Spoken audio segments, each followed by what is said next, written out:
Okay, so I got a question. What is the pet that you wanted but never got, but you asked the parents when we were younger?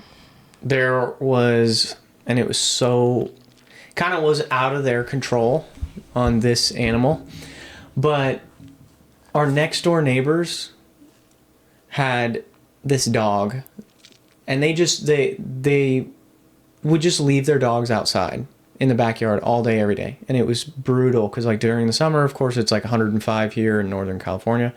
And those dogs, barely any shade, like just enough water, whole 9 yards, right? Well, this one dog, which happened to be a basset hound, she would always pop her nose through the little crevices. So one time, our dog and her they would like sniff, sniff, sniff and try and like run back and forth and everything. Oh, it was a beagle. I don't know. I was looking back at the photos. I have photos of it. It's a beagle. I've got photos of it. I was just showing my fiance yesterday. It might be a beagle basset mix because the long droopy ears is not a beagle thing. But anyways, that's the one that broke into the backyard, right? At one point, kind of broken. Realistically, did you let what it happened into our was backyard? I pulled open the fence board to let this out because those, honestly, we probably should have called animal control more times than we did because it was just straight up animal cruelty to leave those dogs outside all day, every day. And even during the winter, they're just out there in the pouring rain. Like, that's not fair. Ironically, didn't the couple before them that lived there, she worked for animal control? No, they had like a horse sanctuary. I thought she worked for animal control. No, maybe one of them did, but one of them worked for like a horse sanctuary thing. Yeah, but the other one worked for... Maybe. Yeah. But anyway, so I pulled the fence open, let this dog through, and then I claimed that the dog broke through.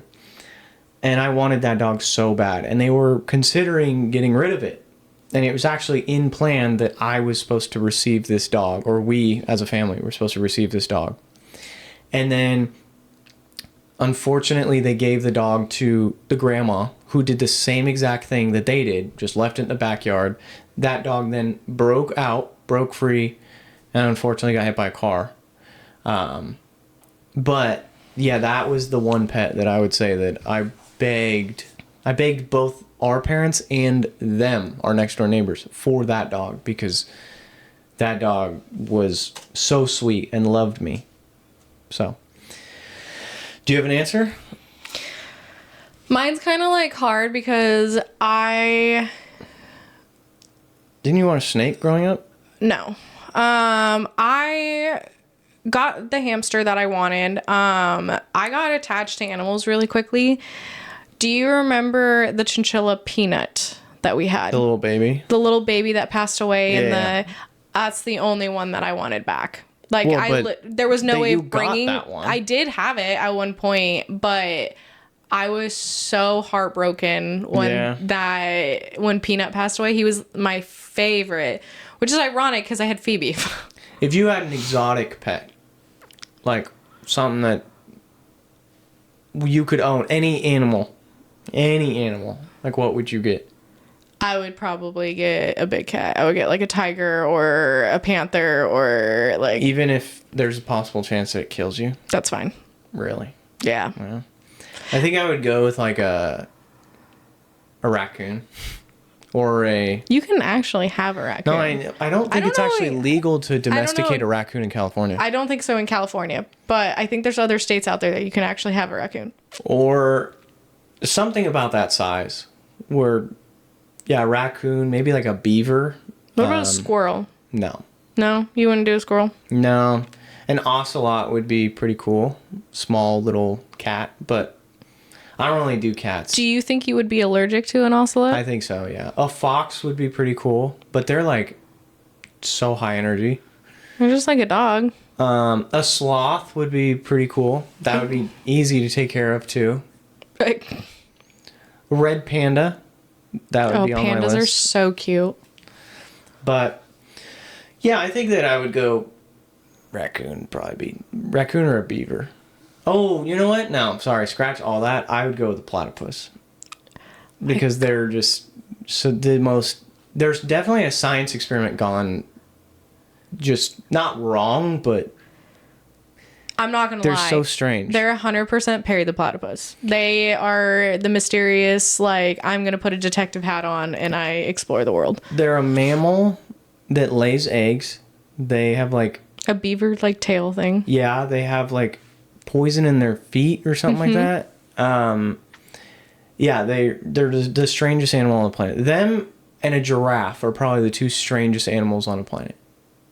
Like, the thought that... Why is giraffes strange to you? Because think about it. It's a super tall, long neck creature that has cheetah print fur, like a cheetah print like fur. Like it's almost like a really tall gazelle.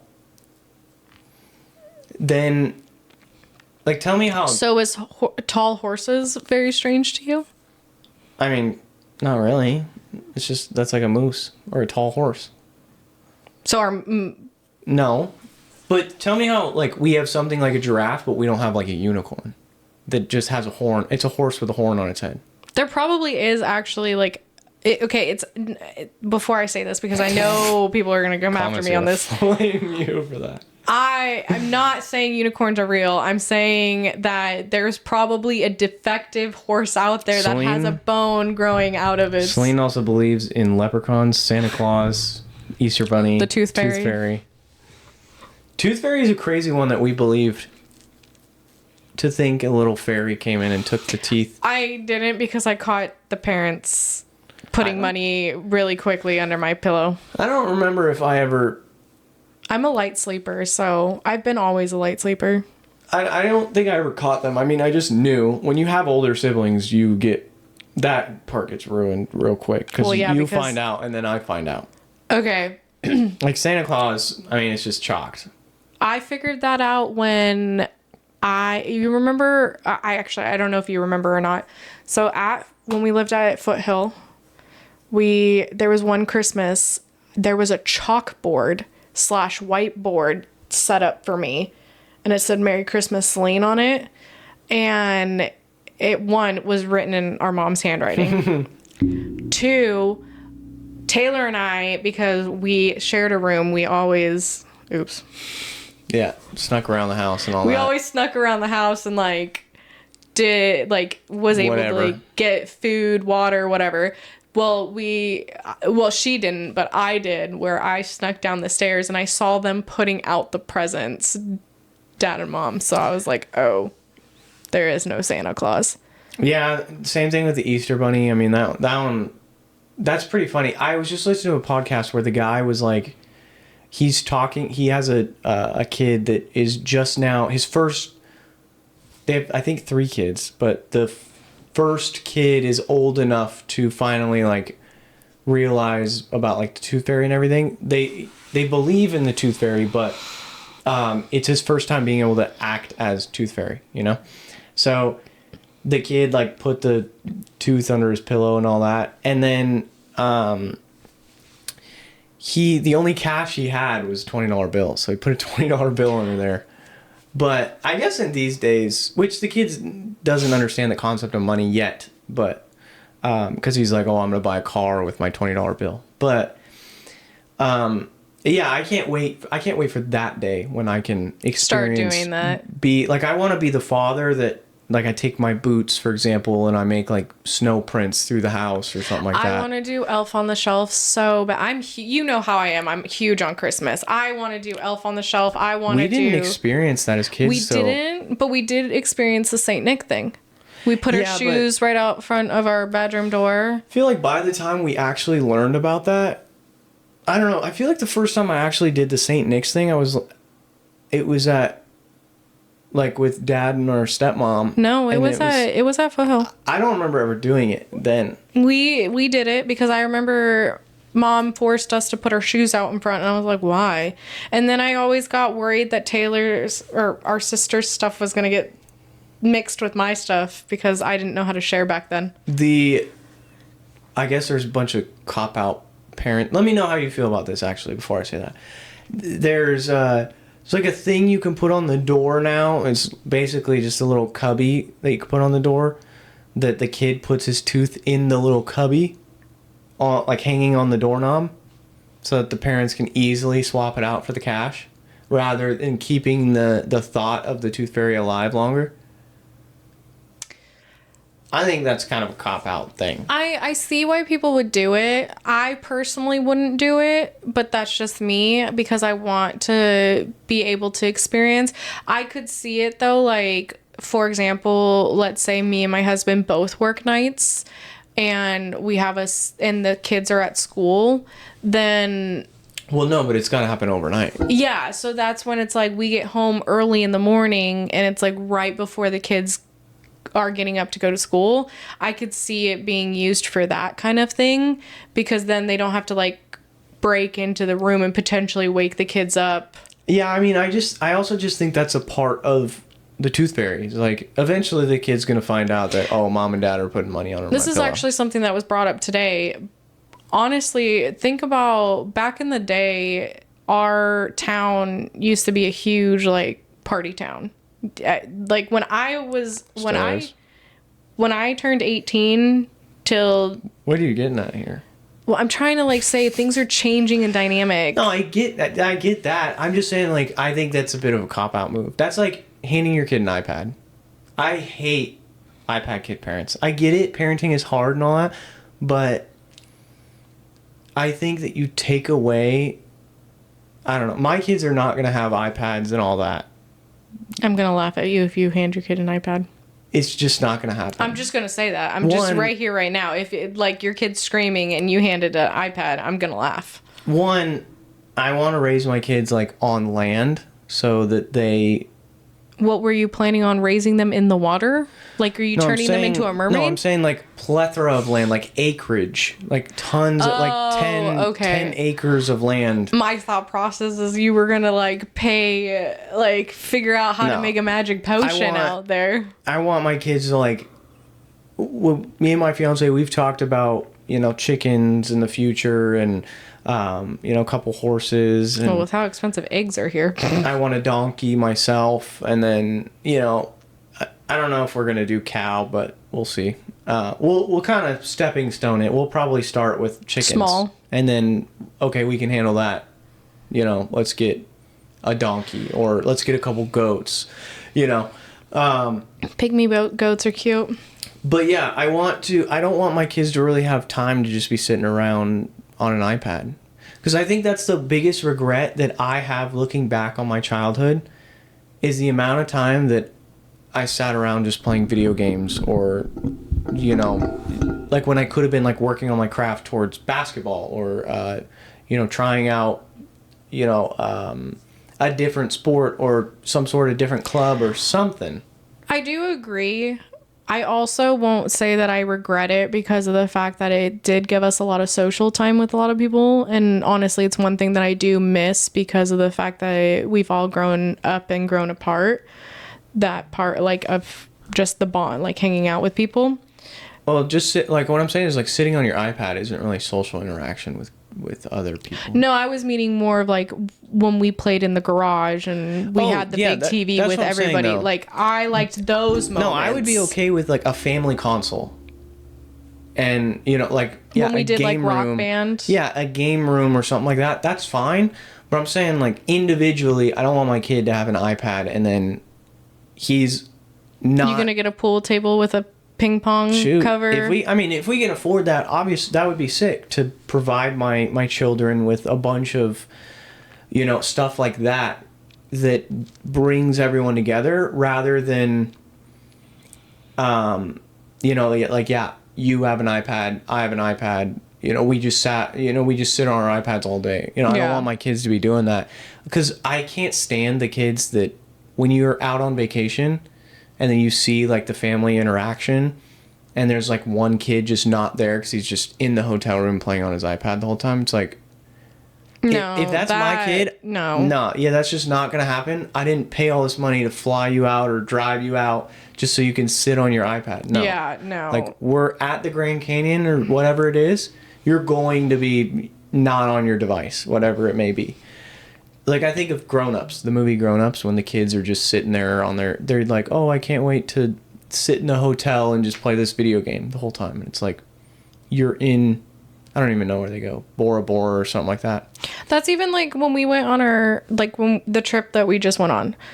Yeah, like the night that we were at the dueling pianos, I was on my phone, but I wasn't on my phone as in like I was texting or anything. I was literally recording and having fun and goofing off. Yeah. That I can see, that's fine. But you playing video games, like playing a game on your phone and stuff, I get sometimes so bored that I'm just sitting there like playing a game on my phone, and then I sit there and I go, why am I just sitting here playing this game? Like I could be reading, I could be going on a run, a walk, like I could go to the gym. I do also think too, I want to sacrifice those material items for experiences. So I've thought about the idea of... It's also part of disciplining yourself too.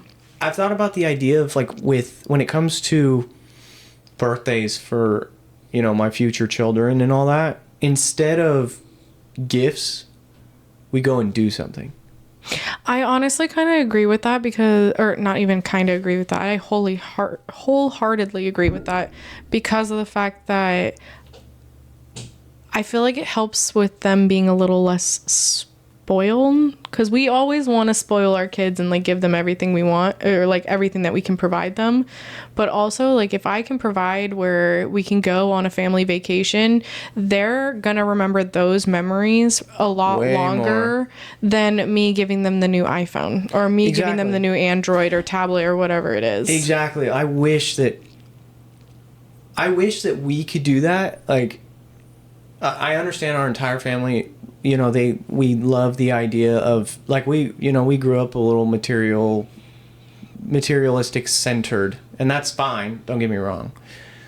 But I do wish we could come to an agreement where it's like, oh, Christmas, instead of gifts this year, how about we all rent out an Airbnb in Tahoe, for example, and we go just enjoy the weekend as a family. We go do whatever. Yeah. No, I agree. And, like, I get it, some people just aren't like that. They've, I know, like, our parents, for example, they said they've done their traveling. They're good. Cool. No worries. I mean, I wish as a kid we did take more family vacations. So, like, that's something that I'm going to apply to my, the next generation, the kids that I provide, is like, we're taking more family vacations so that, like, giving the kids the life that I never had, if that makes sense. Not saying that our parents did something wrong. It's just... You're just going a different avenue. How can I This is what they provided us, and this is what you're taking from them and turning it into this. Yeah. It's nothing wrong with it. It's like we all do, like, every time, like, when let's start with the great-grandparents, like our great-grandparents.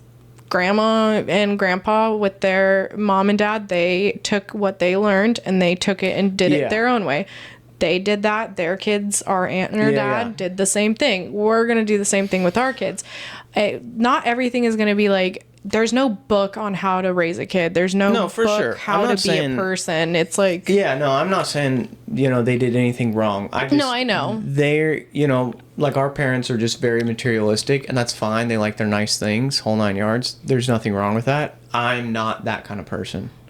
I'm more, hey, instead of spending this $50 on a new pair of shoes, I'd rather spend $50 out in the middle of Crescent City with, on a sweatshirt that I'll wear for a long time, but I'll remember every time I grab it, I'm going to be like, I'll remember exactly what we did in Crescent City, that whole 9 yards. Or, spur of the moment, like, spending money on, let's say, a tattoo, for example, out because I'm in Hawaii, and I'm like, oh, let's really ink this in my memory. And, like, I'll never forget it, obviously. Yeah. That would be cool. But we can transition a little bit and dive into the Love Island reunion. We just watched that. What are your initial thoughts on the whole thing? First, I'll say, how did you like the guy host? I had no problem with him because he did Vanderpump Rules and stuff like that. So I've seen him in a couple of reunions now. Personally, with how people hyped it up on like social media, people were saying there was extra security, there was this, there was that. I really thought it was going to be more of like a scream match, whole 9 yards. Screaming, I thought, and like people were saying that Huda was going to come in and like full blown. Yeah. I think it's actually really funny with when it finally aired for the reunion, and the Netflix thing. She can't say anything because of her relationship. Because when they filmed it, it was before Perfect Match dropped.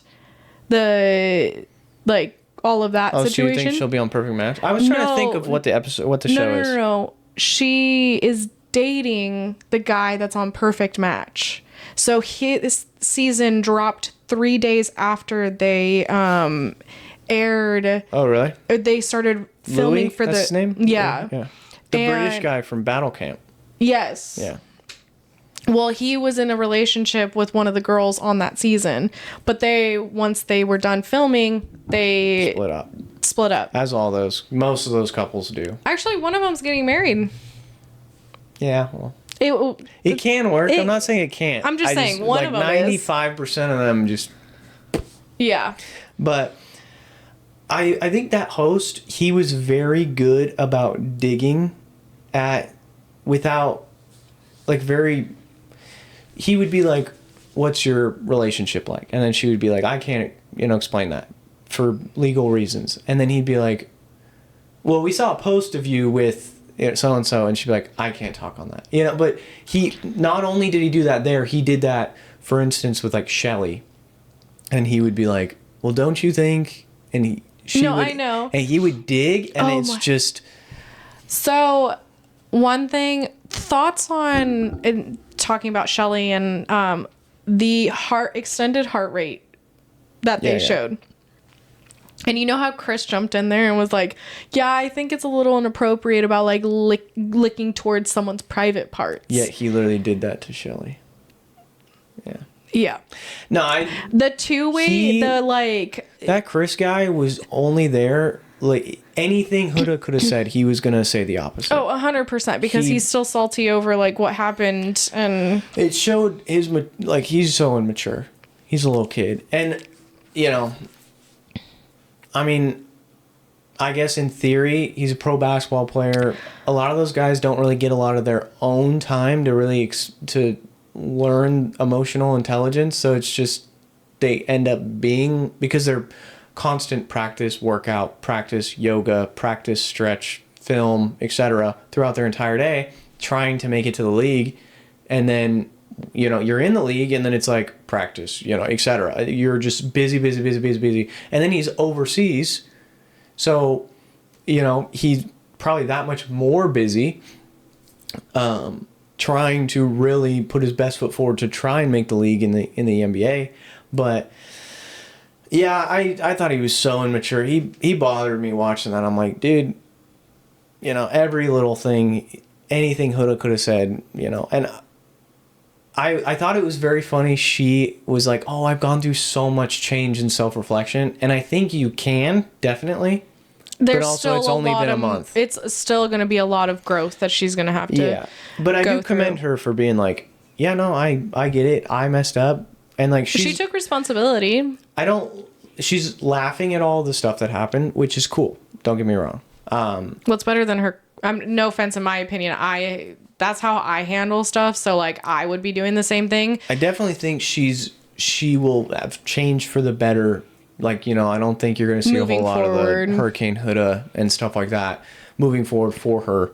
I was thinking that she was going to go on another show. Like she might, but I was thinking like Too Hot to Handle would be her wheelhouse. I've never seen it, but it sounds like a show she would be very good on. Louis actually from Too Hot to Handle. I know, because of Battle Camp. Yeah. Because I watched Battle Camp. Too Hot to Handle is basically you have this little like cone thing that controls like a lot of things in the house, but you're not allowed to like no like sexual anything, yourself. Like you can't even do anything to yourself. Yeah. No, I know the and premise behind it. And you lose money for it. Yeah, I know the premise behind it. And Louis was one of the troublemakers on that show. Yeah. it was very funny when Shelly and Huda were going through their back and forth about bringing Chris back. And how and how they replayed the... Yeah, and Shelly was like, oh, well, you said this, at this time. And then they pulled up that exact clip, and it was totally wrong. What Huda said was correct. 100%. And then it was so funny. Then she's like, well, there were a bunch of other times, they probably weren't on camera, like all that. And it's like, Shelly, shut up. You were wrong. You're just trying to create... She is a villain. Looks at it, and she goes, I don't understand why everybody, pulled the bully card out on me. Honestly, I will say Shelly and Olandria stopped being such a bully after Sierra left. I really think that Sierra kind of had a little bit more in that, but that heart rate challenge and the way that everyone came after Huda on that one, I was like, dude, I understand she overstepped her boundaries. She apologized, but you kept I thought it was gonna be worse. Honestly, when I saw the video, I was like, okay, we pretty much saw everything. Except for the part that we already knew that she turned around on Ace. We already saw her looking towards him. No, I get it. I just think that they definitely low-key over-exaggerate the whole thing. And they're like, oh, it's like the worst thing on the planet. It's like... But also, it's funny that, Chris basically did the same exact stuff that she did, except for the shaking the ass in the face thing. But no one's saying a word. Then it's okay for Chris to do it to Shelly and Shelly to get that, but for Ace, because Ace, I have a feeling Shelly got jealous that Ace liked it too much. Yeah, I mean his heart rate was through the roof. Yeah, and makes sense. I mean, but yeah, I'm glad that I wish that they would have painted in the interview. They would have painted Shelly and Ace to be more villain-like. And it's clear that Shelly and Ace were very ready for the villain arc. They were so ready. Very well prepared. Any question anyone asked, they were like, oh yeah, this is why. And they would try and dodge it. And so that's when... I loved when Nick came in and said, whatever Ace says. So I saw an interview between Ace and a podcast person. I don't remember what podcast. But I saw it was a clip on TikTok, and they asked him, do you think Nick Olandria is an actual couple? And he just sat there and yeah, they're no longer friends apparently. Nick and Ace? Yeah, I saw a post about that. Oh, I didn't see that. I think it's all fake. Honestly, the Nick Olandria thing, I don't see it at all. It looks so fake. It looks like it's just scripted. It could be. It could. And it looks like they're doing it because they get a lot of attention. We also thought Bergie and Taylor were scripted. Or not scripted, but we thought they weren't going to... Me and my husband thought they weren't going to last after. And they're still going strong. Are they? Yeah. They're doing pretty good. I'm not saying it can't work.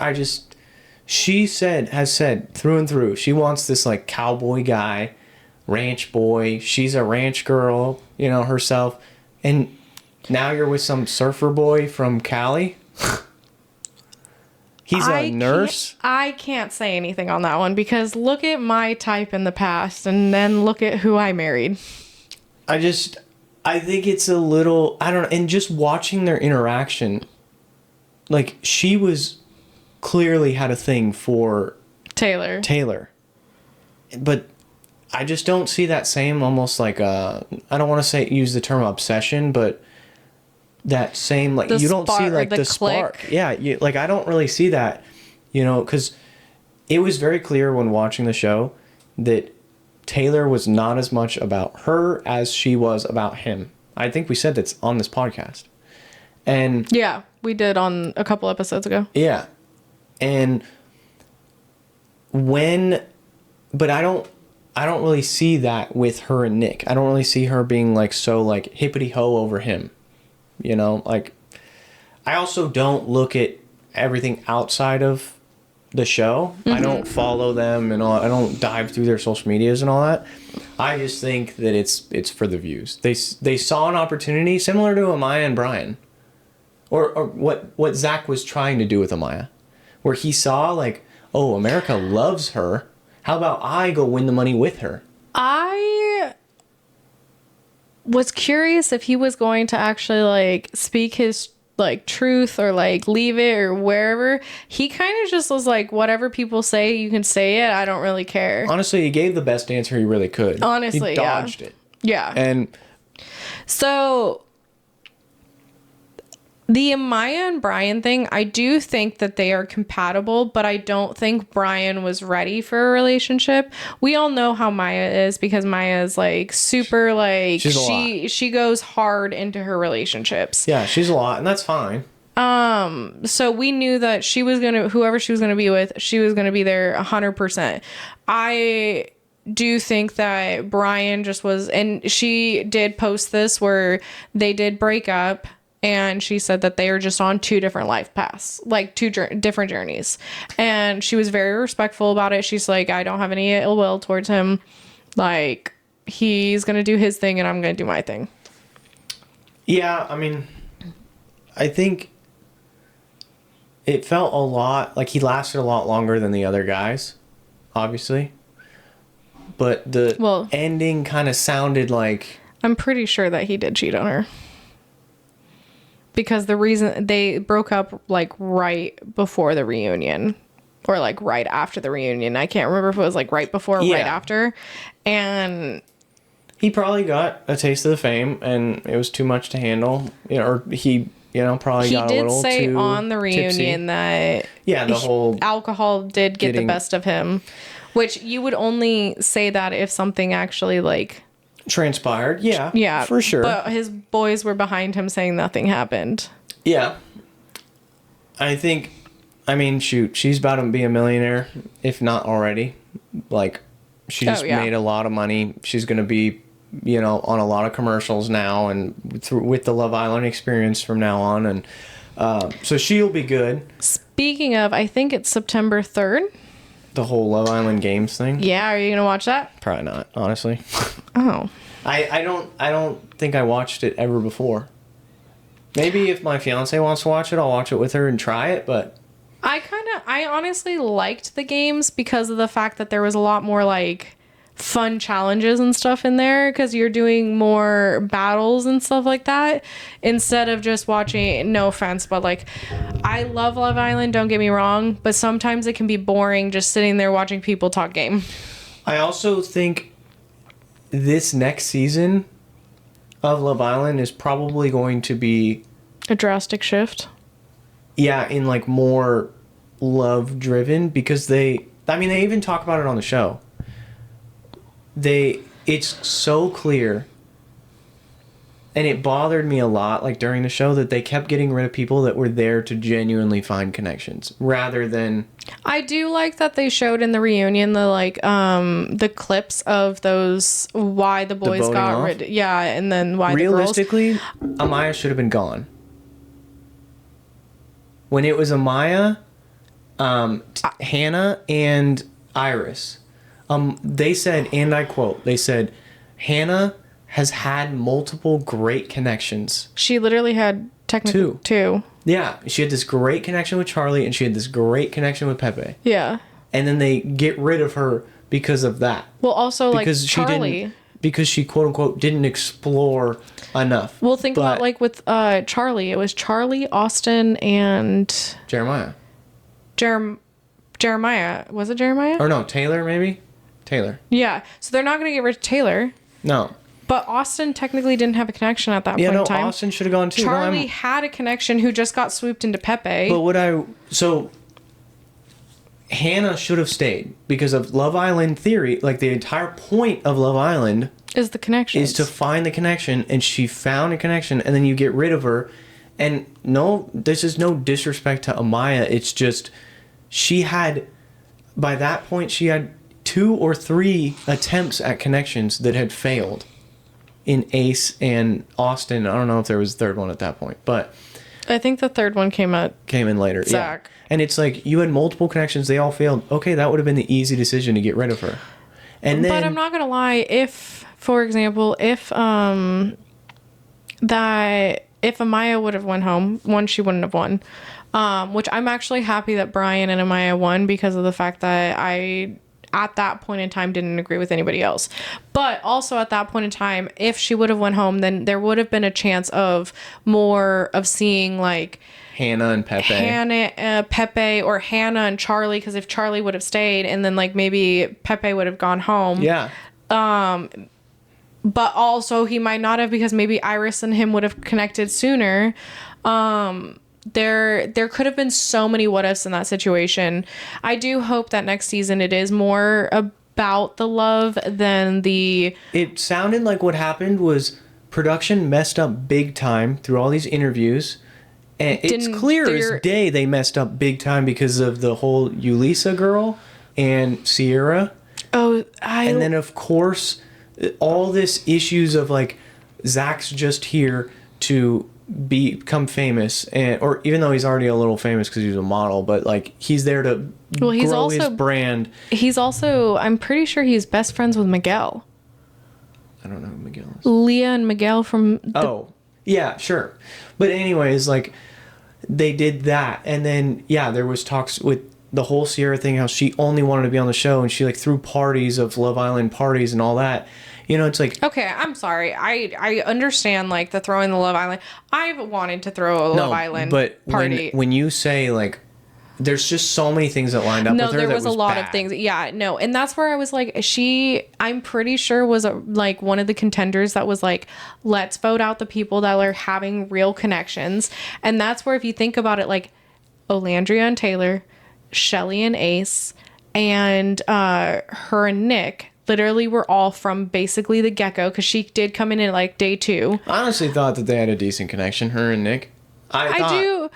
I do agree with that, but I also see why Nick has chosen to keep his distance, because she did literally... She flamed him on podcasts and all that. She literally got out of that... I guess not podcasts, but her own social media. Yeah, no, she did... She flamed... Like, she came out of the villa and, like people were like, oh, are you gonna go, like, see him? She's like, yeah, and then all of a sudden, like, she's seeing the episodes, and I understand that, like, you're hurt and stuff, but...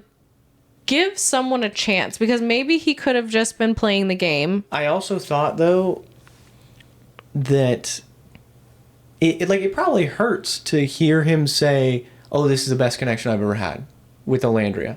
And she's watching that, even though, like, there was no ill will in their stuff at all. She got sent home because of her stuff. But I'm saying, like... The things that I saw was that she was really upset that he didn't leave the villa with her. Yeah, which, I mean, that's genuinely a fair point. Because you felt this, like, connection, like this, oh, shoot, this person could really be something. Like, they literally were intimate with one another. That's true, but also, kind of, I'm not trying to be rude, but remember when, what's his name? The Nick 2.0? The people that kept coming. Yeah, that guy. Yeah. Ingrid or... Yeah, anyway, he, when she said that she had more of a connection with him than with Nick at one point, and then they went on their date and Nick closed it off with her, I do kind of agree with people. I feel like Nick did that to, like, push him out of the equation. You could definitely tell he was a little jealous of what she said was their connections were two totally different connections, because it was like they could have deeper conversations with that guy. I can't remember his name. It does start with an I. Ingen? I don't remember. But then with Nick, it was like more butterflies and sparks. Pretty close to the terminology she used. I don't remember exactly. Yeah. But, so it seemed like this was, like they could get intellectual, but this one was genuine, like...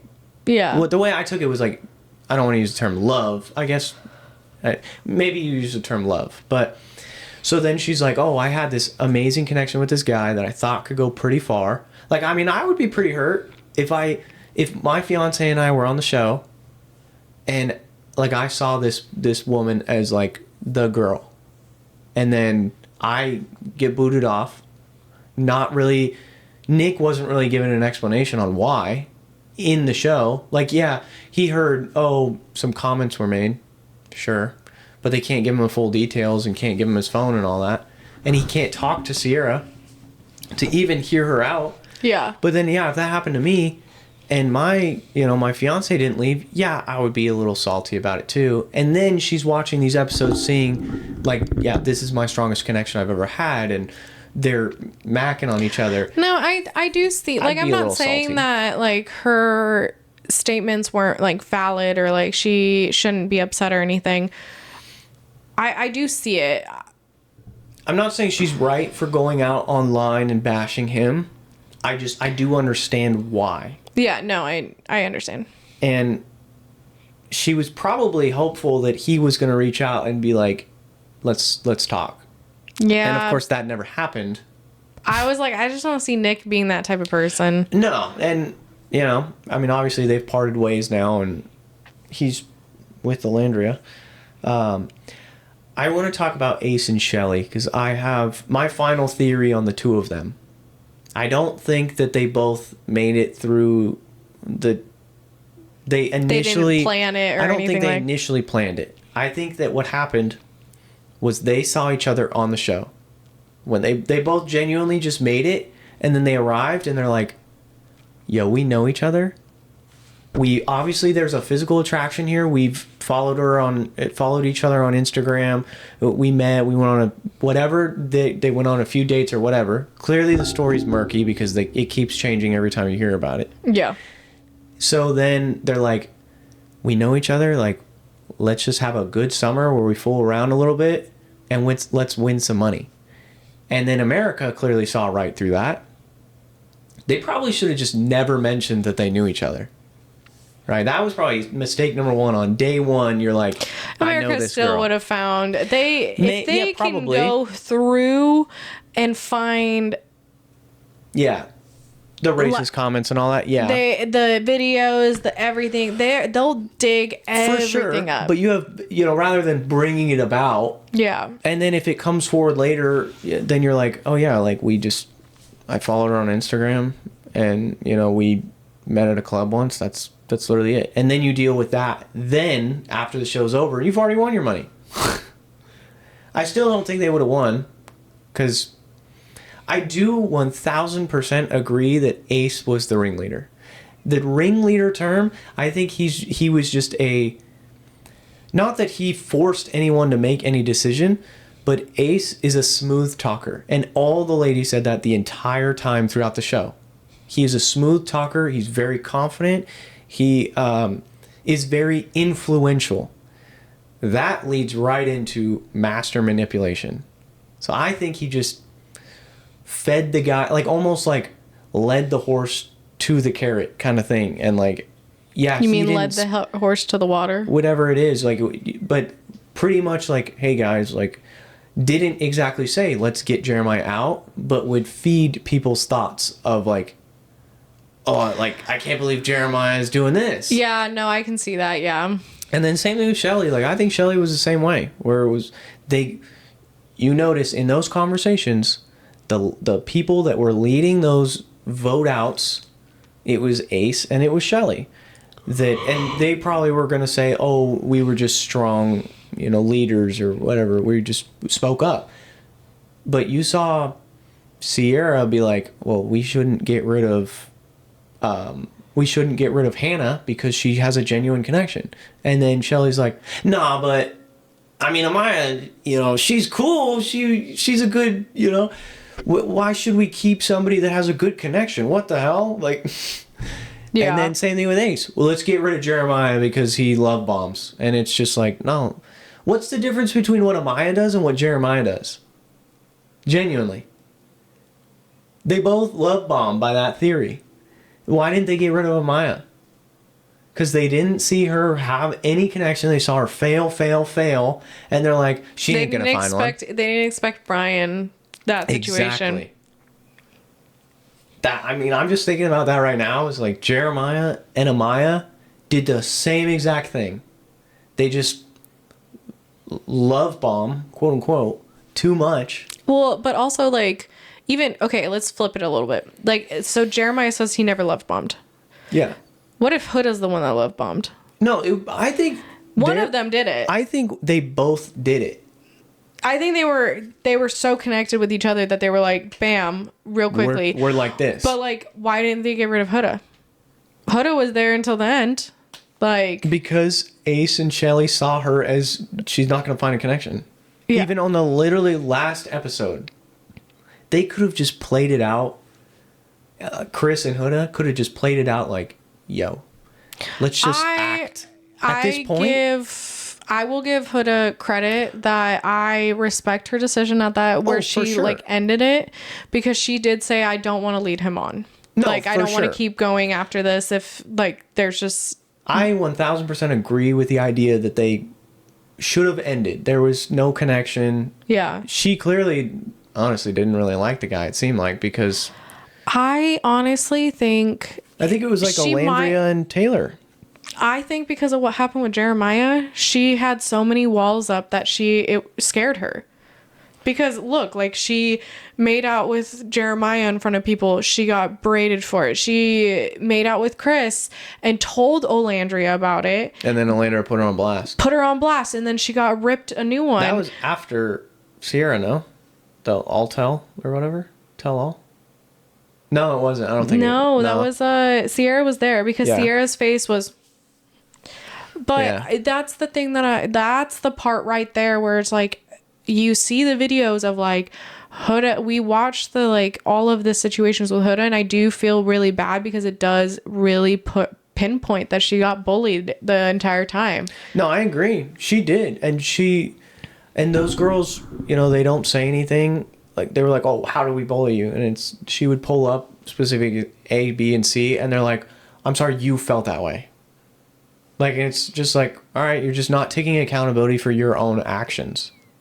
It was frustrating to see. I will give respect to Huda because of the fact that she did say, like, you know, like, they're on one journey and I'm on a different journey. Yeah, like, she kept her cool. She was calm the whole entire time. And it was clear they were digging at her. Everyone, the host, they were all going at Huda. Chris, She Shelly, knew what was coming when that's why I think that's one reason, like, I think Louis is like, even if they don't last, like, I think that's one thing that Louis is going to help her with is she's growing a backbone with Louis where he's been helping her like prepare for this situation for the spotlight, because Louis has been dug at so many times and he's been ripped a new one. He also seems like a cool, calm, collected kind of guy. That's the guy she genuinely needs. Is like a you cool, should watch calm, him on collected. you should watch him on some of these other shows. What I saw on Battle Camp, at least, I just saw cool, calm, collected. Watch him on Perfect Match and watch him on Too Hot to Handle. I mean, if he's like, I'm saying when he talks, he's very chill. Oh, he's always chill. That's like what that. I'm saying. Like, yeah, him doing stuff with the ladies, that's a part of the show. That's literally, you know, that's not like the why. Like, yeah, he's wild for that. Like, that's honestly. But I'm saying, like, his personality is just like. No, he's cool and calm. Yeah. He's not very hot-headed or anything. People try to come after him, and he's very like, okay. All right, we've kind of beaten that to a dead horse. Of course, we'll continue to watch Love Island and all that when the next season come out, and we'll do this all over again. But let's transition a little bit to, we've been doing this Reddit thing every episode so far where we've gone through worst marriage proposals. We've gone through worst things that happen on your wedding day. Did we do a birthday one? Oh no, worst thing that your significant other did to you on Reddit. So today we're just doing like a advice column of a am I the asshole kind of thing. I'm going to read these similar to like a 2 hot takes or something like that. So I'll start with this. Am I the asshole for telling my best friend I understood why his fiance is so disappointed that he proposed to her at the gym? I, 27 female, was excited when my best friend, 27 male, told me he had proposed to his girlfriend, 29 female. He said he had the proposal video. I was so confused when the video started out in a woman's gym. When I saw his girlfriend on an exercise machine in the video, I had a bad feeling. She looked so shocked and she said yes. She only looked happy for 2 minutes and the rest of the time she gave an insincere smile. My best friend expressed frustration that his fiance had confessed she wasn't happy with the proposal after he asked her why she looked so sad. He was venting to me and asked me how I feel if a guy proposed to me while I was at the gym. I guess he really expected me to agree with him, but I said I would hate it. I said I don't want to be proposed to when I'm sweaty and stinky at the gym. I basically explained to him that I understood why she was disappointed. My best friend called me shallow and a bad friend. Am I the asshole? I don't think that person's the asshole. I personally, coming from like the girl's point of view, when we think of getting proposed to, we think of like these special intimate moments. And personally for me, and this may be shallow on my part, the last place I would think of is me sweating, dripping, like taking my frustrations out at the gym, like where I'm like, the gym is like my worst moments. I don't think she's an asshole for saying that. I think it's valid to feel, hey, don't propose to her at the gym. Because I'm sure, especially if you're ready to propose, I'm sure you've had the conversation with your girlfriend about, hey, how would you like to be proposed what's to? Your like, dream what's your proposal? dream? Yeah. That's the thing. Maybe they didn't have that conversation and that's what he just thought of. And he's like, yeah, like, I feel like that's such a basic conversation. You know, like... But some people don't have those conversations. Some people, some people are scared to have them. That's just crazy to me. But also, if you're scared to have that conversation, then maybe it's not the time to propose to someone. But also, some people want to have it like a full surprise where like you're not even like expecting it. What I'll say, maybe his thought process was maybe he didn't want to do her dream proposal because he wanted to see like if she truly did, and this is all hypothetical, if she truly really did, was just going to say yes for him, if that makes sense. So what I'm going to say is I have a buddy that his girl made a comment that said she only is going to say yes if he gets down on one knee in front of the Eiffel Tower. Nowhere else will she say yes. So I told him, I said, you should do it anywhere but the Eiffel Tower. Because genuine, no, like this is a genuine thing. I think if the girl's gonna say no because he proposed on a beautiful sunset at a beach or like in a vineyard in Venice, literally like, anywhere else, they could be in Bora Bora. She's gonna say no. Well, okay, then see you later. Then that's not the kind of woman that you should be. I get it. She wants the dream. I understand that. I'm trying to look at it from his point of view of like, why did he propose at the gym? And I think you're right. I think it was an unexpected thing she'll never expect. 100%. And then maybe it's a little bit of, maybe she had this crazy dream that he's just like, that's just not realistic. I want to surprise you. I don't want it to be at the Eiffel Tower or something like that, you know? And he's like, all right, I'm going to do it here. Hopefully you say yes. And if you don't, then I have my answer. Like then you weren't the right one for me. Because I get the idea of fulfilling her dream for sure. I do agree he should have done it somewhere else. I think the gym is crazy. Some people do want it like she didn't want that. Well, yeah. She clearly didn't want it. There is some people out there that would like 100% be stoked at the gym, and there's so many different ways to propose. I just think maybe a hike would have been better. Yeah, something else. If you want your girl sweaty, maybe a hike. Maybe low-key hike. I mean, a hike, I think people propose all the time when they hike.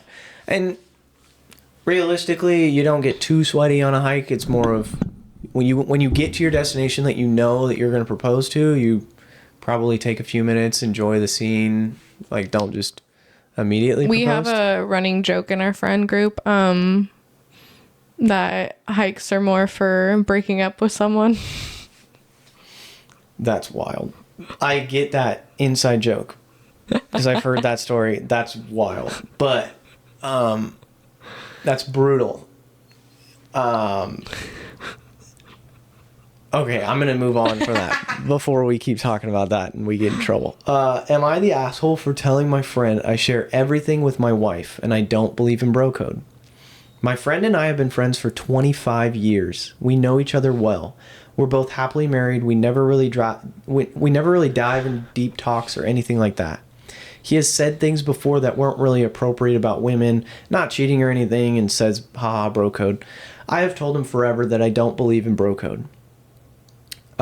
If you can't say something in front of your wife, then you either shouldn't be saying it, you should work on your communication, or you're not as compatible as you thought. Plus, I'm not protecting someone if they do something that goes against my own personal moral code. I mean, if he killed somebody, I'd be there with a shovel and a hole and not tell anyone. There's always exceptions. That's wild. But I get what he's saying. I get what he's saying. Much later, he wanted to talk to me about something and told me it was in confidence. And I told him again, something he already knew, that anything he tells me, he's telling my wife too. They have also known each other nearly 20 years and get along great. We lived together for almost a decade. Anytime he wanted to talk about something, he'd go to her and he knew that she'd tell me. There's nothing I don't tell my wife. Same for her. We both believe communication and openness are the key to a happy relationship, and we're pretty happy. We basically never argue or disagree, and both of us know each other down to the core. So this last time, after telling him again that anything he confides in me will go to my wife, he got upset. He contacted all of our friends and asked them if they'd go running to their wives when someone confided in them. And they're all on his side. I understand that it's not normal, but he has always known this, so it's not like it's a surprise. Am I the asshole for not wanting to keep secrets from my wife and being open about that? Initial thoughts. Okay. I don't think he's the asshole because I basically share everything with my husband. Okay.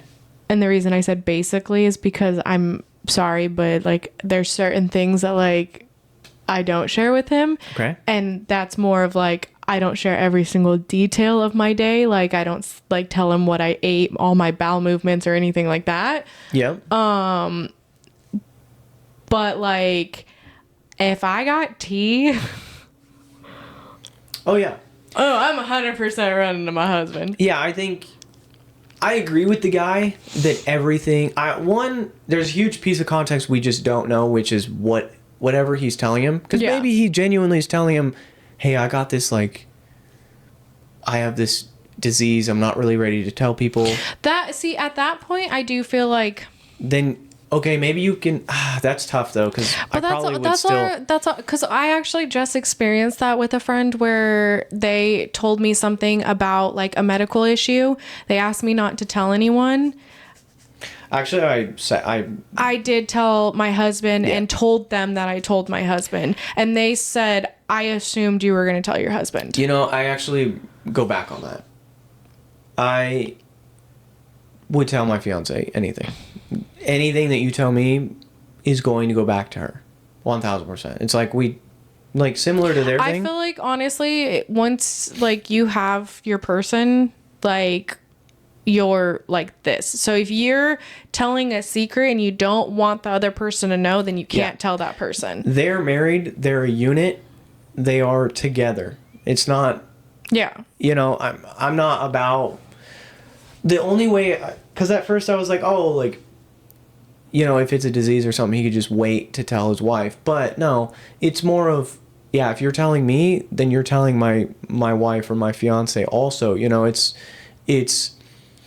There is he some could have couples, gone back to the... He could have just told his friend, okay, I just won't tell anyone. He tells his wife and then just be like, yo, just don't bring it up. He said no one's supposed to know. So there is couples out there that probably do like have like their separate things. Red flag. 1,000%. And it probably, you know, in those people that do have that, like, where is separate things that can, like, they don't have to tell them everything and they can respect their friends' boundaries and stuff like that, then they'll say it's a red flag that we can't respect our friends' boundaries. But I think it's not that I'm disrespecting my friends. I'm so devil's advocate.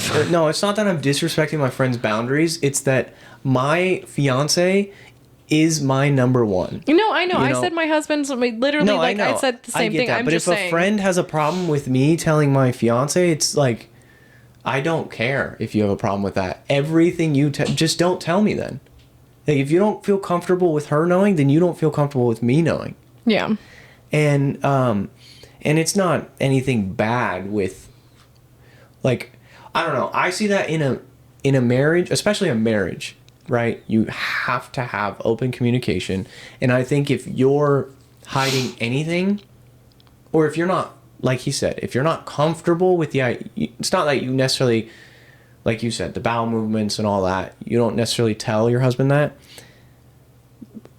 But, like, I am comfortable with the idea of, even though we don't talk about, my bowel movements, for example. Well, okay. Like, I'm just meaning, like, I don't tell, like, every single step of the day. No, I know. I'm not saying that. For example, I just actually watched this. How I Met Your Mother. Yeah.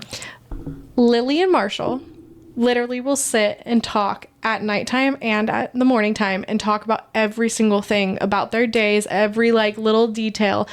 I personally can't remember everything that I do every day. I don't even remember half of the stuff that I do. That's fair. So I definitely can say, like, I'll be honest, like, I have been comfortable enough to talk about those situations of, like, bowel movements. Sure. I'm just meaning that. I'm saying, you should be comfortable with the idea of talking about it. You may not want to talk about it. That's fine. Oh, I don't really care. But I'm saying in this situation, there should be nothing off the table. I honestly assume when I talk to someone that's in a relationship, oh yeah, it's going to their significant other. I think and that's when I say that, hey, you two can know, but don't say anything. It's like, I have a buddy that's married. I have a buddy that, has a girlfriend, and, they live together and they're going on strong too. And I know if I tell one of them, out of respect, like, I'm not going to be like, oh, don't tell your girl. I think that's an asshole move on the friend to be like, don't tell your wife. That's crazy. Because now you're wanting me to keep a secret from my...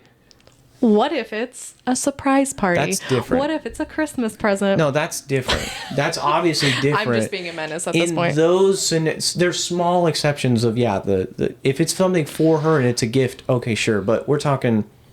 What if she says that she hates surprises? Well, then I'm not going to plan a surprise party for someone. But what if someone else plans it and says, don't tell your wife, or don't tell your fiance, or don't tell your girlfriend? Hey, dummy, don't do that. Or I would be like, no, she's not showing up to that. We're not going to go because she doesn't want that. Why would I? So you wouldn't just... If she says that, like, she doesn't like surprise parties, but how about she likes parties, she just doesn't like surprise parties. So would you go tell her about the surprise party? No, I would talk to him and I'd be like, yo, dummy, how about you just throw a party instead of a surprise party? She really, like, let's say it's a fear. She just hates, that. I would be like, no. What if she just doesn't like it because she's never had one? I don't know. It would be a situation I'd have to think about, but luckily I don't have to think about that. Most likely I would be like, no, we're not doing that.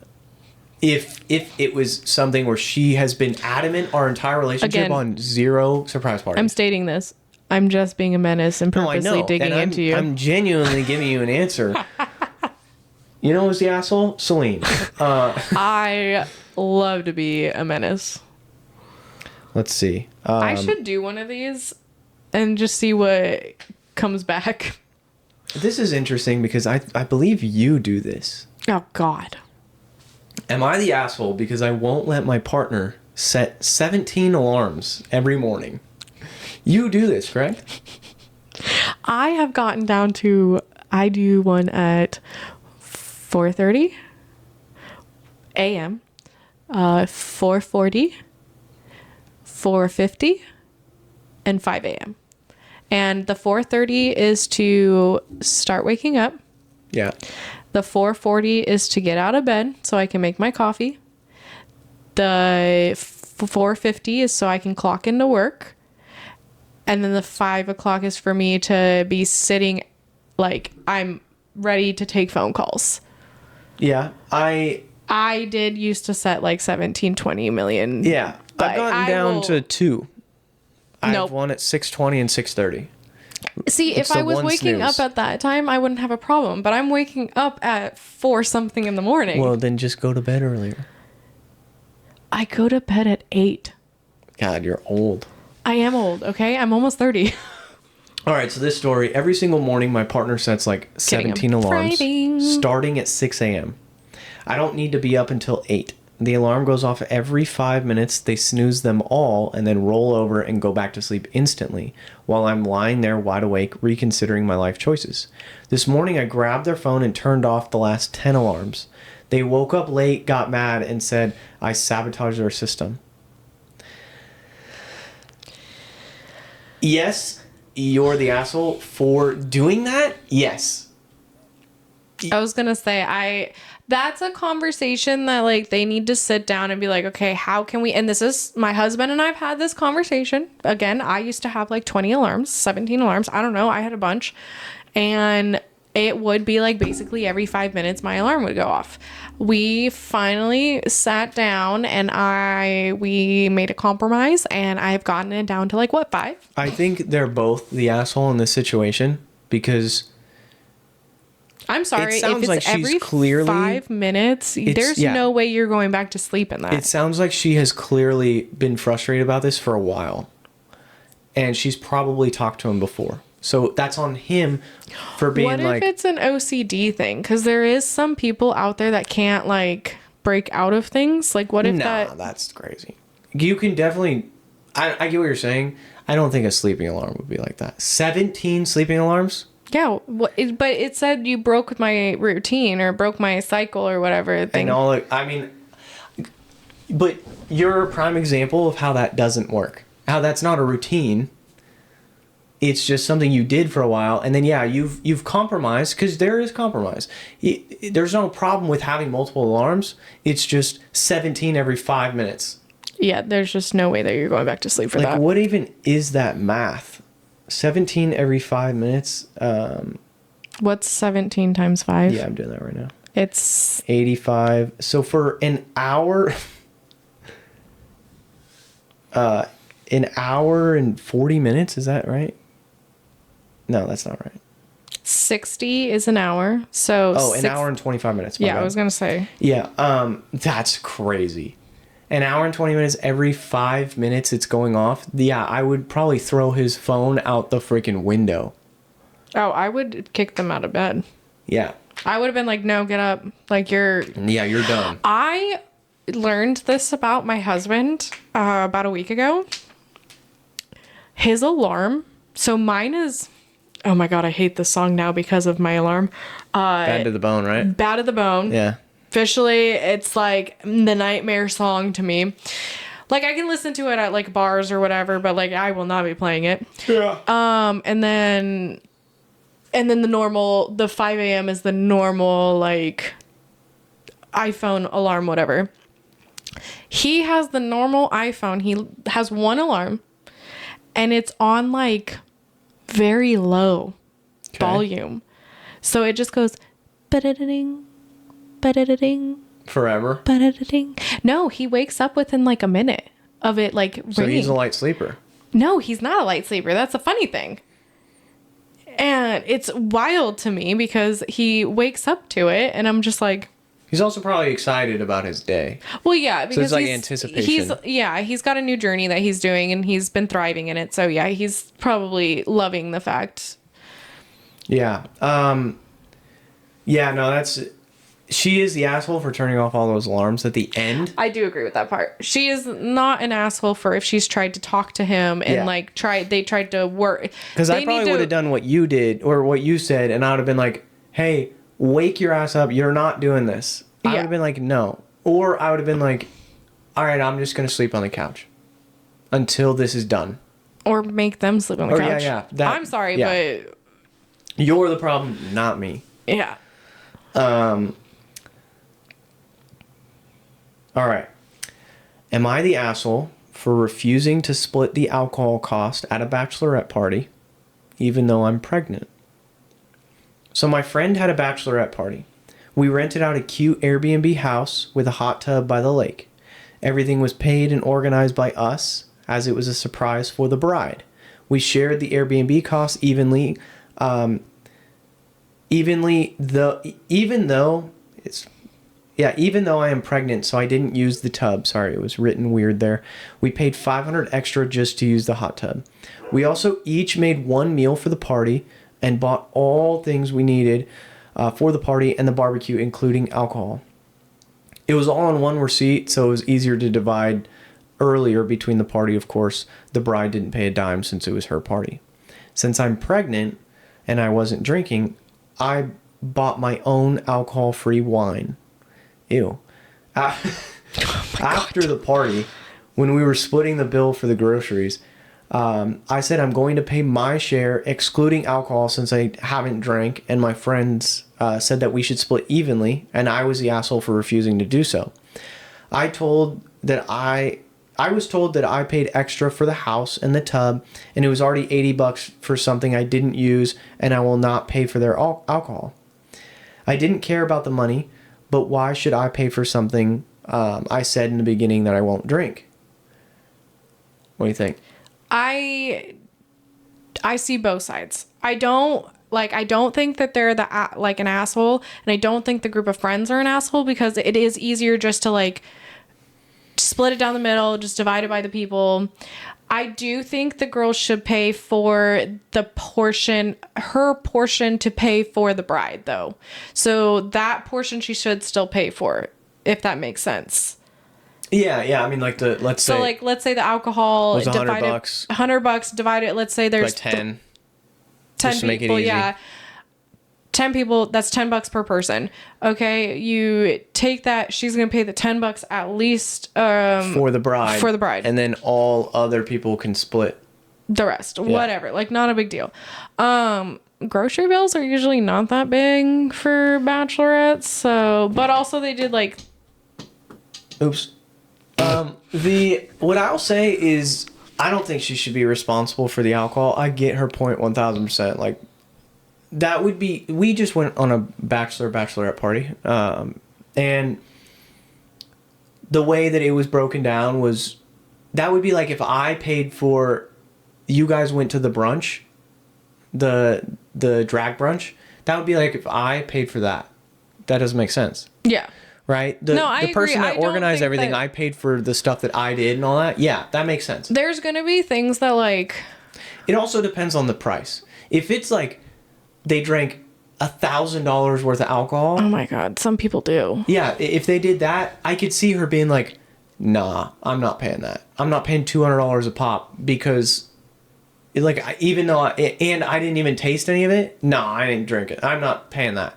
But if we're talking $20 or $40, like, come on, is it really worth the hassle to be like, I don't know. I can kind of see it, like, and she did state that like money is not an issue, but what if money actually is an issue? Like, she's about to have a kid. Kids are expensive. She said it's not an issue. I know. There is an edit. I didn't bring it up before the party because I didn't think I would be expected to split the alcohol bill. 1, I'm not a bridesmaid, as I'm not invited to the wedding. It's common in our country. 2, we're Polish and we like to party with lots of alcohol. I think I'm right. Oh, yeah, 3, I said in the beginning that I'm not going to drink, so everyone knew that. That's a fair point. She did say that. 4, I'm not grumpy or petty about not being able to party because I'm pregnant. I had a blast and I'm very happy about being a part of the party, despite my condition. I think it's how expensive that bill was. 5, this is, I think, the kicker. The girls bought a lot of good alcohol, and some of them took what was left home. They didn't drink everything. They didn't drink everything, they brought it home. That's whatever. That's always going to happen at a bachelorette. But they bought, it's the bill. So it probably was like $200 a piece, and she's like, "No, I'm not paying that. That's stupid." I don't blame her for not wanting to pay that, because like, we come from like the alcohol we bought for the Airbnb. It probably split between everybody. It's probably going to be like $20. Yeah. Yeah, she's totally valid in her whole thing. So if they're also buying good alcohol, they might be paying good, like high like gold, end. gold tequila, not silver. Yeah, they're probably paying a couple $100 per bottle. You know, that is something that I say that probably my biggest mistake when it comes to bachelor parties was your husband's bachelor party. We're out at the bar. We went to Texas. I hate all of you guys. What? I don't actually hate all of you guys, but so what you did was evil. No, not that. Oh, okay. No, so what I did to start the night, I was like, before we all started getting crazy, I went ahead and I was like, hey, I would like a drink for me, for our other future brother-in-law, for your husband, and for his brother, now obviously my brother-in-law too. And I said, I want a family beverage, the four of us, right? Let's do a quick shot together or something like that. Oh, God. So we all got a quick drink. And then everyone just happened to order tequila. I don't know how it worked. We all got a mixed drink that was all tequila. And the bartender goes, what kind of tequila do you want? And my dumbass said, surprise me. So this chick grabs the most expensive tequila, and I didn't realize she was doing this till after she freaking ran my card. How much was How much do you think it was? Like $300. No, that's crazy. Oh. Get out of here. It was $110. Oh my God. No, yeah, it was great. It was a great drink. But those girls definitely worked us, for sure. Because... Well, you said surprise me. I did. Was your mistake. That was my fault. 1000%. I just didn't expect her to take it and run with it and charge me out the ass for it. I was expecting just like Jose Cuervo or even Patron Silver. You are going to go up to I'm going to get a family beverage. Cheapest alcohol possible in that. Next time, yeah, I'm going to be like, water shots. Line them up. Like, we're not... God. Oh, yeah.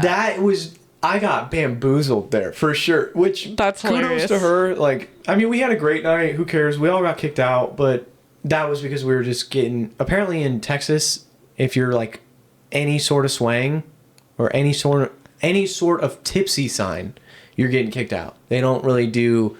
They don't do our town tipsy. Oh, yeah. They do like, hey, man, you just bumped into somebody. See you later. You got to go. So we were all watching the Packers-Niners playoff game, and we all put money on the game. We all were betting on the Packers to beat the Niners. And so because of that, we're all like chanting and screaming and jumping up and down. And then we get kicked out for being too rowdy, which is fine. It is what it is. We didn't do anything per se wrong. What's funny is all you boys are football. Like, it was so fun. Yeah, that was gonna say, watching that game was so fun because all of us just standing around, and it was like a big pull down projector. Yeah. So that was pretty fun. Yeah. And then yeah, it's always good when it's always good when you're all cheering for the same team. Because it's like... Was it one of the boys that put it on the opposite team? No, I don't think so. I thought... Maybe, but... I thought one of them did. Maybe. But the Packers were underdogs. Ah. We all made a lot of bets because we're from California. We couldn't do that. So as soon as we got into Texas, we're like, yes, gamble. We're going to do it. The jazz music, it didn't work. Yeah, but whatever. We'll do... What, 2 more? 1 more? Sure. 2 more. Am I the asshole for not canceling our long-planned trip because my mother-in-law scheduled surgery at the same time? My husband and I have a big trip planned for 5 weeks from now. It's a once-in-a-lifetime type of vacation, 15 days on the other side of the world, over 27 hours of flights each way. We've been planning and saving for this trip for over 6 months. Both of us work very stressful jobs and very rarely get the chance to take any time off like this. They've never taken a trip like this in the last 12 years they've been together. My mother-in-law, 70, has several health problems. She recently scheduled a complicated surgery for exactly the same time we'll be away. She knew when we were away. We were not consulted about the timing. There's almost no other family around, and the few relatives who live about 40 minutes away either don't drive, don't have jobs, they don't drive or they have jobs or simply can't/won't help her during recovery. We don't have the option to reschedule our trip without losing a significant amount of money, and honestly, we suspect she chose these dates partly for attention or to create conflict. There were other possible dates. Now there's pressure on us to cancel I plead the fifth. Be there for her, but we feel that after all the time, money, and energy we put into the trip, and how rarely we get breaks, it's unfair to expect us to change our plan. Am I the asshole for deciding to still go on our trip? Go ahead, Celine. Take it away. What do you think about this one? I have nothing to say on this one. I will say that she is not the asshole. I will say that if it truly is that the mother-in-law decided to plan the surgery for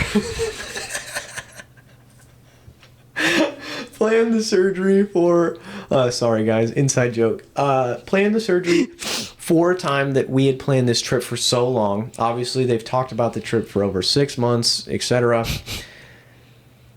I think that it's okay to go on the trip. Keep in touch with the mother-in-law. Make sure that there's nothing that goes wrong. If something goes wrong, you're on the first flight home, though. That's what I'll say. I think also with the fact that they would have, with them like weighing the pros and cons, like how much money are we going to lose, like what is the like situation, blah, blah, blah. Weighing everything first, they probably did weigh like what's the pros and cons. If they're about to lose a significant amount of money to replan that trip, this is going to sound really selfish of me, I wouldn't do it. I think it's at this point, they've been married for 12 years. I understand there's a possibility it is a complicated surgery. And that's why I said keep in touch with the hospital, keep in touch with the mother-in-law. If something goes sideways, you're on the first flight home. Yeah.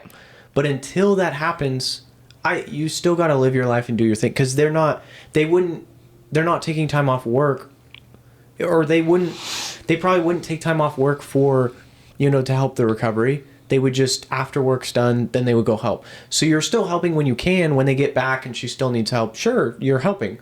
But you still, need to do your thing. And if the trip is going on, and she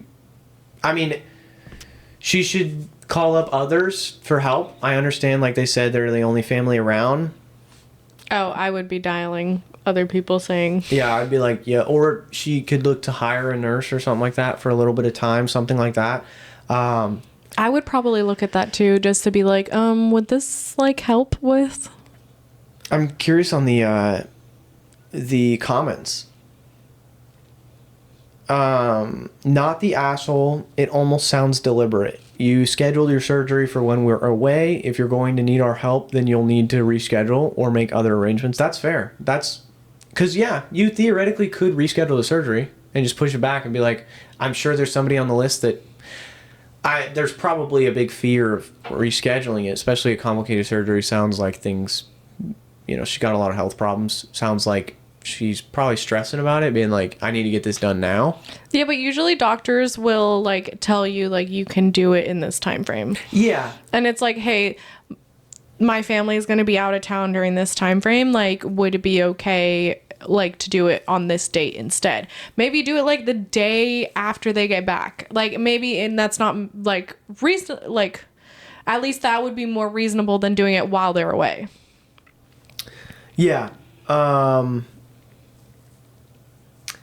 I would have to say that, I guess I just stand by what I said at the beginning, is go to your trip, do your thing.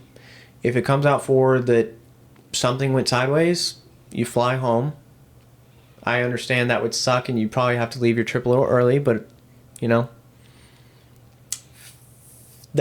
let's say something goes sideways, the mother-in-law passes away, you gotta be there for something like that. Or even... mother-in-law, let's say it's like a back surgery, they messed up, she can't walk anymore, probably should go home. You know, like I would feel a little guilty if I'm out, let's say on a cruise. No, not cruise. Well, Cruise wouldn't be flying. Look but what happened on my honeymoon. Like, yeah. I was ready to fly back when I found out that yeah, we had a family. We had a family that went into surgery, Yeah. emergency surgery, and I was ready to fly back, but I knew there was I wouldn't be there for 18 hours because of where I was. Like, yeah, exactly, and that's all you could do was. So I was just sitting there playing the waiting game to find out. Like, yeah, and I mean, everything went smoothly. I was there when a couple weeks later when I came back, and to be frank, it does sound like that. To play the devil's advocate on the mother-in-law side, it does sound like she doesn't really have anyone else.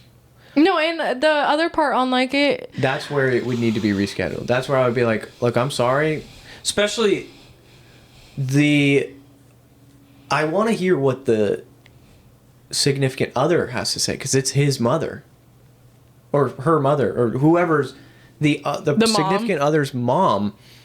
So what is because if the kid, or not kid, but like if the significant other's like, yo, we need to stay. The son or daughter, yeah. Yeah, the son or daughter's like, yo, we need to stay. Then I would be like, okay, then we'll just take the loss. Well, but it kind of sounds like that they want to go. They want to go. They both want to go. Not like a... Yeah. Oh, well, I guess that no more on the last one. My laptop just died. Well, that's a bummer. Okay, before we wrap up, we just did our fantasy football draft. Okay. What pick did you have? I was pick 4. Who'd you get? Saquon Barkley. Saquon, so you had like 4 or 5? Yeah, I think I was 5th, actually. Yeah. How are you feeling about your draft? Read me your team. Oh, God. Okay, wait. Okay. I have your team right here. Bo Nix, Saquon Barkley, Achane, Brian Thomas, Ladd McConkey, Laporta, Breece Hall, Vikings defense, Chris Boswell. I'm not going to go through your bench, but unless you want to talk about your bench. I'm not really tripping. What do you think was your best pick? And then give me a pick that you were worried about. Like, where's a weakness in your roster, would you say? I don't know, because I don't know fantasy that well yet. So I'm trying to... These are all, besides Boswell, everyone is brand new to me. Yeah. When I was talking to my husband about QBs, I told him, so I was going to pick Bo Nix, or if Lamar Jackson left, Yeah. and Jaden Daniels left, I was picking Bo Nix, and I wanted... He was the stupid one and stole my other one. How do I... Go lay down. And Kyler Murray. Kyler Murray, yeah. Yeah, but he stole that from me, and I said, Cooper, that's stupid. Sit. He smells my puppy. Lay down. Yeah, okay, what I'll say, I think your strong point, of course, I like the Saquon pick. I think he'll be pretty solid. They got a great O-line over there. Other than Saquon, though, your running backs are a little questionable. Just not that it's your fault. Achane's just, he's got some injuries right now. Breece Hall, that O-line is... That team is just pretty rough, the Jets. Not that he's going to be bad, per se. And, like, this could be all wrong, theoretically. Oh, no, 100%. I'm, placed in, 7th on our thing right now? Yeah. I do really like Tyrone Tracy, though, for you. The Giants running back on your bench. And then on my sports podcast, I actually dropped sleepers, and then I dropped players you should draft. That actually went live today before this podcast. Justin Fields was high on my list of players that I would draft. So even if Bo Nix, because Bo Nix I think will be consistent for you on 15, 16 points. Yeah. But I don't think he's going to have some 30-point game. I think Justin Fields can have that because he's a big runner. You know what's going to be pretty cool, though? I actually don't have any... we're supposed to be doing a family trip in December to a Commanders game in New York. So for the Giants, you'll be able I to don't root for have your any Giants Commanders boys. players right this moment, but it would be pretty cool to like see like Tyrone Tracy to actually like and root for him because of the fact that he's on my fantasy roster. I was what did you think of our grandma first year she's doing it? I thought it was so cute. I called her before the draft. She was stressing. It was so funny. It's so cute. Yeah. I hope that our aunt was helping her with some okay. I called her because an hour and a half before the draft, I called her because I noticed she wasn't in our league yet. Mm-hmm. And I'm like, oh. Well, and then that was actually a mistake. I told you that, by the way. I actually noticed there was a mistake where I only had our league set to 8 people. And I was like, oh, no wonder she hasn't joined. And then I got that fixed. And then my other buddy that had supposed to have joined, he backed out last minute. He got super busy. No worries. So then I was scrambling trying to find a replacement. Luckily, my fiance, her friend joined last second. So that was cool. Grandma's first year in fantasy should be cool. She drafted 2 kickers and I was like, ugh. I did that. It's okay. I did it my first year. It's not a big deal. I saw that. I only but drafted. The only way to like start getting to know things and start learning is by doing this. I also love fantasy because of just exactly what you said, where you root for players that you typically wouldn't root for. It gives you so many good. You know what's really ironic? Dad and I had a conversation a couple months ago about, I was like, you gonna do fantasy with us, like joking around. And he's like, no, like I'm not like, I don't really know where to start with that. And I go, come on, like I've been learning football because of the fact that like I do fantasy. And he goes, honestly, you probably know more about football than I do. And I mean, NFL wise, if you talk about college, he knows 10 times more than I do. Yeah. With my team, I'm content with my team. I think I have a pretty good team. I think quarterback is my big question mark. I took a risk on my boy Caleb Williams again, like last year. Oh, I was like, babe, is Caleb Williams the one that Dom had last year that like... Yeah. What'd you think? Caleb Williams for you to pick him? Yeah. I'm going to laugh if he disappoints. If he flops again, That's why I took a backup quarterback this year, because last year I did not.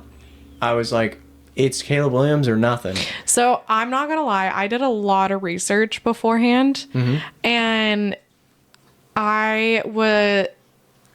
every person that I watched that like has done some drafts already and everything, they were like, running backs are needed more than like there's more wide receivers that you can that are great, the running backs. So I kept like telling my husband when I was asking him for advice, I was like, I need to get a running back. He goes, how many running backs do you have? And I go, I have 2. And he goes, no, go for a wide receiver. And I go, I have 1 wide receiver right this moment. I want to go for a 3rd running back.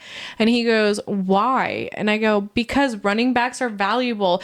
He has like 5 freaking running backs on there, and I listened to his. You should have just done it on your own. I should have done it on my own. Like, I would be interested to see if we did like. You know what's really funny? I had a list of players that I wanted. By the time that it came back to me for every time I had a pick, I think I got 2 of the players that I wanted. Everyone else swooped. You know who you wanted? You wanted Lamar, obviously. I wanted Lamar Jackson. On that list? I wanted Lamar Jackson and Jaden Daniels, but my brother-in-law and then my sister-in-law grabbed Lamar and Jaden. With QB, I never really focus QB because skill positions win you the league. Running backs, wide receivers, tight end. Is there a way I can pull up the like draft roster thing? There's probably a way, but I'm not sure exactly. Draft recap, maybe? Yeah. Where's draft recap? If you go to league, and then there should be a draft recap. Why? What are you looking at? What round?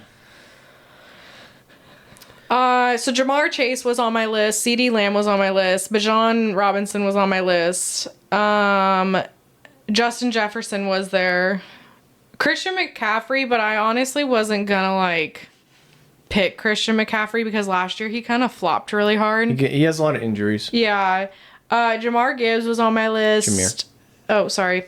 Jonathan Taylor was there, but if like all these not players really. were on your list, why didn't you take them?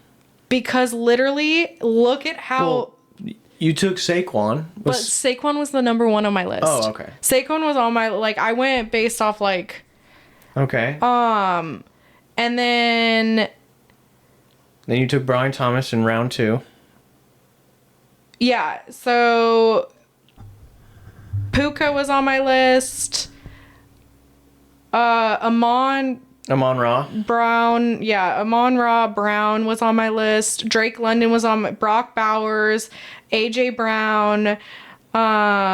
So by the time it came to me, I picked my next one that was like on my list. That was the top. Yeah, no, it was really funny that like even like Trey McBride was on my list, and I really wanted Trey McBride as my tight end, and I was like, God dang it. Yeah. There was some things that you came in and swooped, and I was like, dumb, get out of here. Yeah, running back is super important because, yeah, you're right. There are so many receivers, so it's like, that's something I actually noticed when we were doing my fiance's draft for her work league, that I was like, oh, there's so many receivers here. Like, there's just a dime a dozen. But what I will say, we play in a full PPR league, meaning 1 point per reception. So if you get a receiver that just catches a lot of balls, if they're getting 14 targets a game and they're catching 12 of them, that's just 12 points right there without any yardage. Yeah. Then you add the yards on, and then you throw in a touchdown here and there. Like, that's why Jamar Chase is so valuable, because not only does he get a lot of yards, he gets a lot of targets. So they set this simple, like, right at the line of scrimmage, as soon as they snap the ball, it's called a bubble screen. They literally, Joe Burrow will snap the ball, immediately throw it to him, and then he's got the other receiver there who's the lead blocker, and he will just run. That's 1 point right there, and then however many yards he gets. But he gets a lot of these breakaway, like 60-yard runs. Yeah. That's 1 point, 60 yards, touchdown. So that's literally a 13-point play right there, just one play, you know? Yeah, no, I agree. Like, honestly, I'm excited to see. And honestly, why am I saying honestly so much? We always start the year where we're like, oh, we want these players. And then some of them flop and some of them are like the biggest thing ever. So I'm really intrigued to see how, like, for example, your fiance's team. Her team looks disgustingly good. But my sister-in-law last year, her team looked disgustingly good, and then like half her team went out with injuries real quickly. I don't want to wish that on your fiance at all. But team hers does look so good. Her team does look nasty as heck. Her team looks insane, and I'm so excited for her because yeah, she got help from her significant other. You know what we need to do?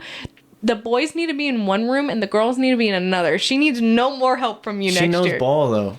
That's fine. She knows ball now. She can do it on her own next year. She knows now, yeah. She's gonna watch this and she's gonna be like, no. What I do with her, I'm like, yo, you need a running back. And then she'll be like, I'll be like, you should consider one of these 3 players.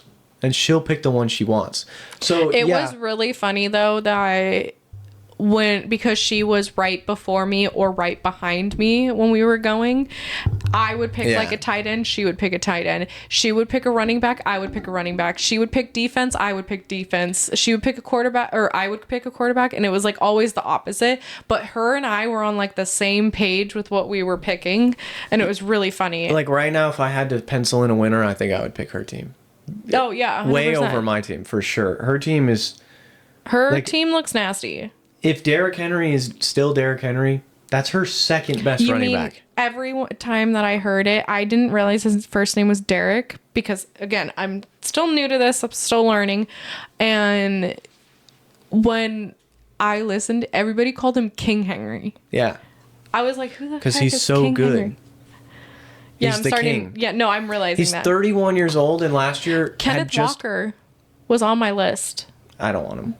They think he is there's a bunch of people were saying they think that he's gonna be used a lot this season.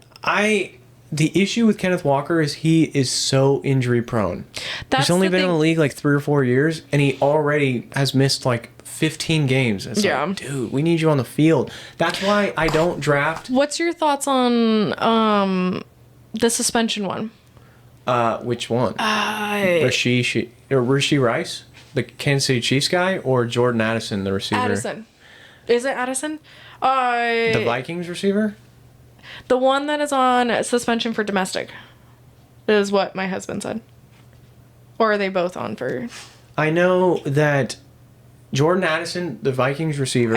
I think it's Addison. He is on suspension for driving like 120. Isn't that? Like driving crazy. Reckless driving. They're both on suspension for something like that. My brother... I think you're talking about Rashee Rice.